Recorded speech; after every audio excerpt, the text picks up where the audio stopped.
ప్రమోషన్స్‌కి hero support చేయట్లేదు అనేసి ఇనిపిస్తుంది. అది ఎంతవరకు వాస్తవం ఏంటి? సుధీర్ ఈరోజు కూడా రాలేదు.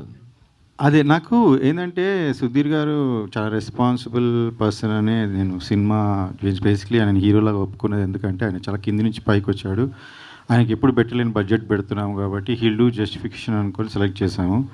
ఆయన మంచి ఫ్యామిలీ నుంచి కూడా వాళ్ళ పేరెంట్స్ మంచోళ్ళు, అప్‌బ్రింగింగ్ మంచిది. సో నేను I'm believing that he'll come. ఎందుకంటే మేము ఎక్కువ రోజులు వెయిట్ చేయలేదు. చాలా రోజులు ఇప్పుడు సినిమాని ఆపి దాన్ని కరెక్ట్ చేసుకొని ఫినిష్ చేయడానికి మాకు టైం పట్టింది. అందులో మళ్ళీ ఇప్పుడు ఛాంబర్లో ఇష్యూ ఉంది. ఆ ఛాంబర్లో వాళ్ళు డిసిషన్ తీసుకునే వరకు నేను ఎక్కువ డిస్క్లోజ్ చేయలేను.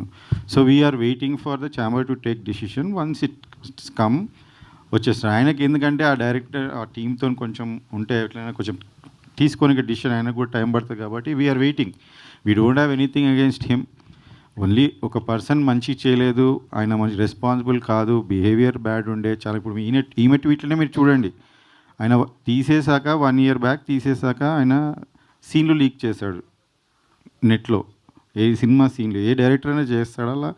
సీన్లు లీక్ చేస్తే ఛాంబర్కి వెళ్తే ఛాంబర్ ఆయన మీద పోలీస్ కంప్లైంట్ ఇవ్వమని ఇచ్చాం. ఫైల్ అయినాక ఈ రోజు కాక చెప్పలేదు మీకు పోలీస్ కంప్లైంట్ ఫైల్ అయింది, కోర్టుకి ఆయన పంపించారని ఇప్పటిదాకా చెప్పలేదు. ఎందుకంటే అది సుధీర్ గారి లైఫ్కి ఎఫెక్ట్ అవుతుంది, ఒక మూవీకి ఎఫెక్ట్ అవుతుంది, ఇంతమంది కష్టాలు ఎఫెక్ట్ అవుతుంది నేను చెప్పలేదు.